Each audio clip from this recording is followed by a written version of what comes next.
तो हेलो मेरे प्यारे स्टूडेंट्स, क्या हालचाल। हमें उम्मीद है आप सब स्वस्थ होंगे, मस्त होंगे। आप सब लोगों की तैयारी एकदम शानदार तरीके से चल रही होगी। यदि आप किसी भी स्टेट के जीएनएम एंट्रेंस एग्जाम देना चाहते हैं तो हमने पिछले वीडियो में बताया था कि ऑल स्टेट जीएनएम एग्जाम मतलब जिसमें क्या होता है सीएचओ की, स्टाफ नर्स की भर्ती के लिए आप क्या करते हैं, इसको करने के बाद जीएनएम करने के बाद आप सीएचओ स्टाफ नर्स की भर्ती देख सकते हैं। तो यदि आप जीएनएम का एंट्रेंस एग्जाम देने वाले हैं तो आपके लिए फिजिक्स उसमें ज़रूरी पढ़ना होता है। तो हम शुरुआत किए हैं, फर्स्ट लेक्चर हमारा कंप्लीट हो चुका है, तो एक बार प्लेलिस्ट में विजिट करके देखिए। तो फिजिक्स की शुरुआत करें एकदम शानदार तरीके से।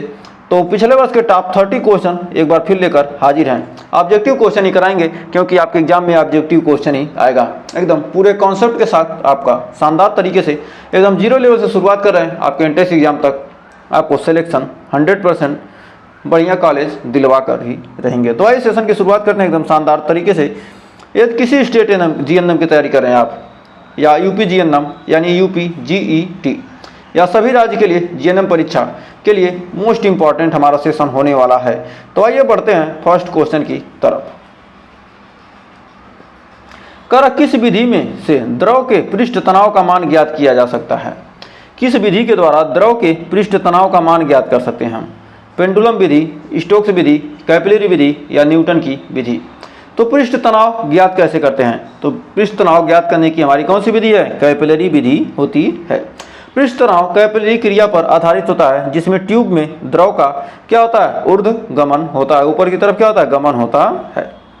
नेक्स्ट, अगला क्वेश्चन क्या कर रहा है? प्रकाश की तरंग प्रकृति का सबसे पहले किस प्रयोग से सिद्ध किया गया? न्यूटन रिंग, यंग का दो स्लिट प्रयोग, प्रिज्म विसरण या दर्पण प्रतिबिंब?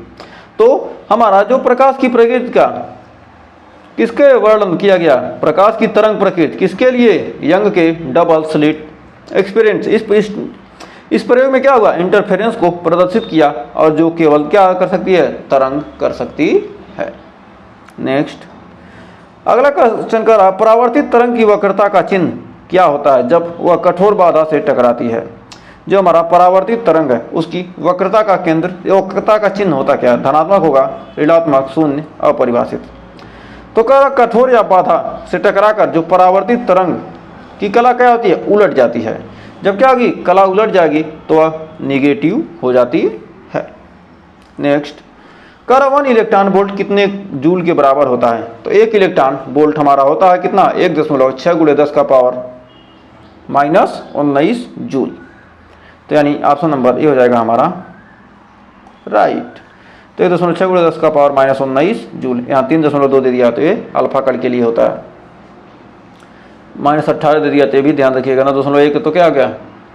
इलेक्ट्रॉन का भार दे दिया। तो कह रहा है 1 इलेक्ट्रॉन वोल्ट कितने जूल के बराबर होता है? तो 1 इलेक्ट्रॉन वोल्ट वह ऊर्जा होती है जो एक इलेक्ट्रॉन को क्या करती है? 1 वोल्ट से मिलती है। जो 1 इलेक्ट्रॉन वोल्ट है वह क्या है? 1 इलेक्ट्रॉन वोल्ट वह ऊर्जा होती है जो क्या करती है? 1 इलेक्ट्रॉन को 1 वोल्ट से मिलती है। नेक्स्ट, कह रहा है जब ध्वनि हवा में से पानी में जाती है तो उसकी कौन सी विशेषता नहीं बदलती? वेग, आवृत्ति, तरंगदैर्घ्य, तीव्रता। जो हमारा ध्वनि है हवा से पानी में जाती है तब उसकी क्या बदलेगी? नहीं, तो उसकी फ्रीक्वेंसी नहीं बदलती है। माध्यम बदलने पर वेग और तरंगदैर्घ्य क्या होते हैं? बदलते हैं, लेकिन फ्रीक्वेंसी नहीं बदलती। नेक्स्ट, अगला क्वेश्चन कर रहा है कि विद्युत धारा मापने के लिए किस यंत्र का प्रयोग किया था? वोल्टमीटर, अमीटर, गैल्वेनोमीटर या मीटर स्कोप? विद्युत धारा मापने के लिए किस यंत्र का प्रयोग किया जाता है? तो विद्युत धारा मापने के लिए हम किसका प्रयोग करेंगे? किसका प्रयोग करेंगे? अमीटर का। तो अमीटर हमारा क्या करता है? विद्युत धारा को मापने का कार्य करता है। अमीटर को श्रेणी क्रम में जोड़कर क्या करते हैं? श्रेणी क्रम में धारा समान होती है और समांतर क्रम में क्या होता है? वोल्टेज समान होता है। तो इसलिए गैल्वेमीटर को क्या कहते हैं? अमीटर को क्या श्रेणी क्रम में जोड़कर हम विद्युत धारा माप सकते हैं। नेक्स्ट, कह रहा है न्यूटन के दूसरे नियम का गणितीय रूप क्या है? F = m में, F = m + a, F = m × a या F = m - a? तो हमारा F बराबर क्या होता है? m a। तो m × a यानी ऑप्शन नंबर सी हो जाएगा। यह गति परिवर्तन की दर और द्रव्यमान का क्या है? गुणनफल होता है। फिर 8वां क्वेश्चन देखिए क्या कर रहा है। 8वां क्वेश्चन कह रहा है किस तापमान पर आदर्श गैस का आयतन शून्य हो जाता है? -273 डिग्री सेल्सियस, 0, -100 या -100 केल्विन। कह किस तापमान पर आदर्श गैस का आयतन शून्य हो जाता है? तो हमारा आदर्श गैस का आयतन -273 डिग्री सेल्सियस पर क्या होता है? शून्य हो जाता है। इसे शून्य केल्विन भी कहते हैं, जहां अणु गति करना बंद कर देते हैं। नेक्स्ट, कर किस चालक की प्रतिरोधिता का मात्रक क्या है? किसी चालक की प्रतिरोधिता का मात्रक क्या है? तो प्रतिरोधिता या प्रतिरोधकता का ओम, ओम, मीटर, वोल्ट, वाट। तो क्या होगा? तो हमारा प्रतिरोधकता रो बराबर होता है, प्रतिरोधकता रो बराबर होता है आर ए बटे यल। आर ए बटे यल, आर क्या है? ओम। ये क्या होगा? Metre square. और ये क्या है? मीटर। ये हो गया ओम, ये हो जाएगा मीटर स्क्वायर बटे मीटर। तो मीटर स्क्वायर से मीटर कट गया, यानी ओम मीटर, यानी ऑप्शन नंबर बी हो जाएगा हमारा सही। तो बढ़ते हैं आगे। कह रहा यदि द्रव्यमान 2 गुना और वेग 3 गुना कर दिया जाए तो संवेग कितना गुना बढ़ जाएगा? तो हम जानते हैं संवेग बराबर होता है p बराबर होता है m इंटू v। द्रव्यमान और वेग के गुणनफल को कहते हैं संवेग।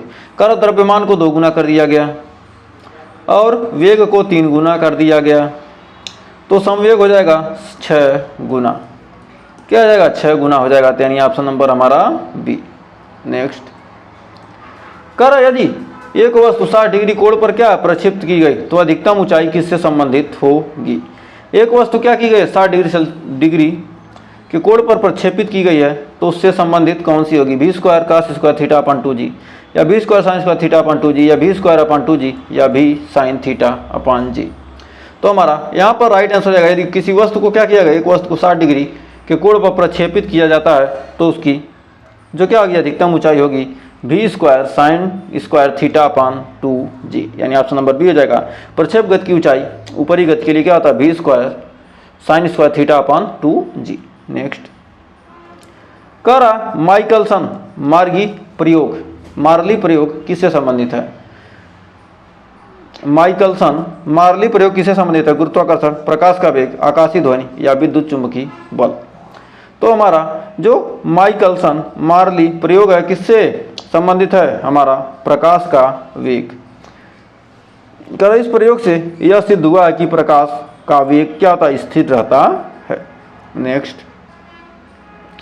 कर आयनिक परावेश किस सिद्धांत पर कार्य करता है? रासायनिक ऊर्जा, स्टोक्स लॉ, विद्युत बल, या न्यूटन बल।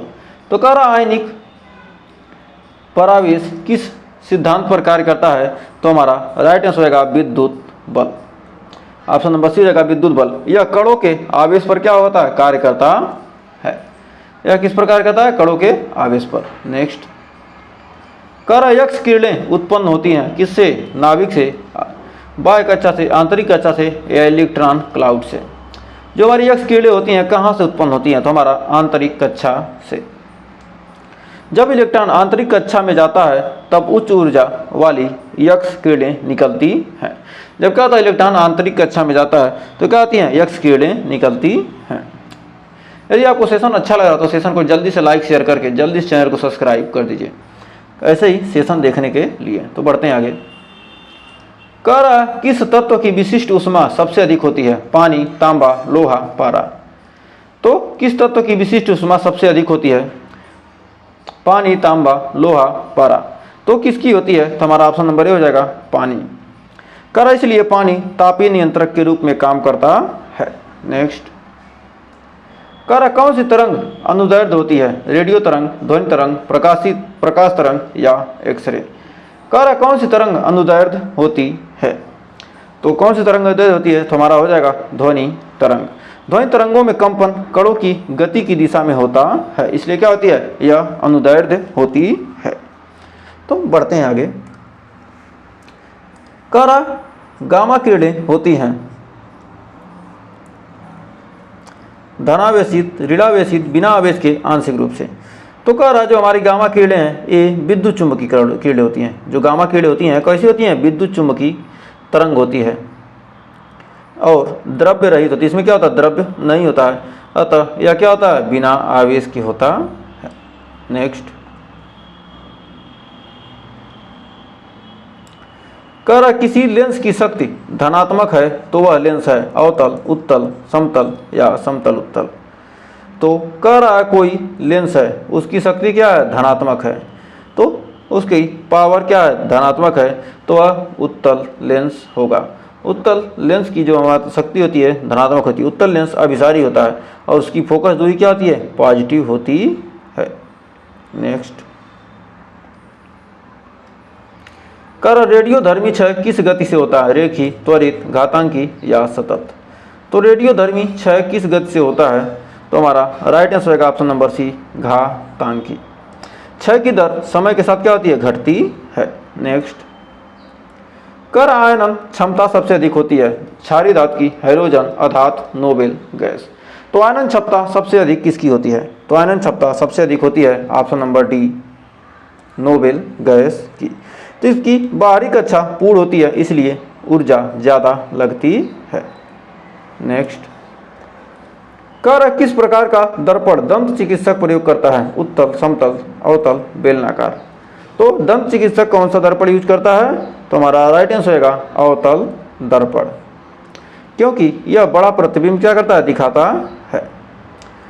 नेक्स्ट, कर कौन सी स्केलर राशि है, बल, संवेग, कार्य, वेग। तो कौन सी स्केलर राशि है, स्केलर राशि हमारा हो जाएगा ऑप्शन नंबर सी, वर्क। कह रहा इसमें केवल परिमाण होता है, दिशा नहीं होता, इसलिए क्या है, यह स्केलर है। नेक्स्ट, कह रहा गुरुत्वीय त्वरण का मान पृथ्वी पर होता है 8.8, 9.8 मीटर पर सेकंड स्क्वायर, 10.8 या 11.8। तो हमारा गुरुत्वीय त्वरण का मान होता है कितना, पृथ्वी पर 9.8 मीटर पर सेकंड स्क्वायर। यह पृथ्वी की सतह पर स्थिर मान माना जाता है। नेक्स्ट, कर जब दो समान तरंगें मिलती हैं तो कौन सी घटना घटती है, जब दो समान तरंगें मिलेंगी तो कौन सी घटना घटेगी, विवर्तन, परावर्तन, व्यतिकरण, ध्रुवीकरण। तो जब दो समान तरंगें आपस में मिलती हैं तो कौन सी घटना घटती है, तो हमारा राइट आंसर हो जाएगा व्यतिकरण। जब दो तरंगें समान तरंगें मिलती हैं तो कौन सी घटना घटती है, व्यतिकरण। दो तरंगों की सम्मिलित क्रिया में से नया पैटर्न क्या होता है, बनता है। नेक्स्ट, अगला क्वेश्चन कर रहा प्रकाश की तीव्रता किस पर निर्भर करती है, आवृत्ति, तरंगदैर्घ्य, कणों की संख्या या परावर्तन कोण। तो प्रकाश की तीव्रता किस पर निर्भर करती है, तो हमारी प्रकाश की तीव्रता निर्भर किस पर करती है, तो प्रकाश की तीव्रता किस पर निर्भर करती है, कणों की संख्या पर। अधिक फोटॉन और अधिक ऊर्जा के बराबर होता है, यदि अधिक फोटॉन है तो अधिक ऊर्जा होगी। नेक्स्ट, कर वैद्युत प्रेरण की खोज किसने की, ओम, न्यूटन, फैराडे, लेंज। तो फैराडे का विद्युत चुम्बकीय प्रेरण नियम यानी वैद्युत प्रेरण की खोज किसने की थी, फैराडे ने की थी। किसने किया था, फैराडे ने। तो बदलते चुंबकीय क्षेत्र से विद्युत धारा उत्पन्न होती है, ये क्या, फैराडे का विद्युत चुम्बकीय प्रेरण सिद्धांत है। नेक्स्ट, कर पानी का अधिकतम घनत्व किस तापमान पर होता है, 4 डिग्री सेल्सियस, 0, 10, 100। तो कर पानी का अधिकतम घनत्व किस तापमान पर होता है, तो हमारा ऑप्शन नंबर ए हो जाएगा 4 डिग्री सेल्सियस।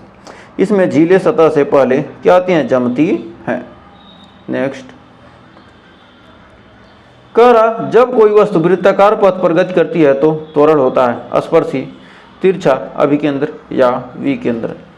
तो कह रहा जब कोई वस्तु वृत्ताकार पथ पर गति करती है तो त्वरण होता है।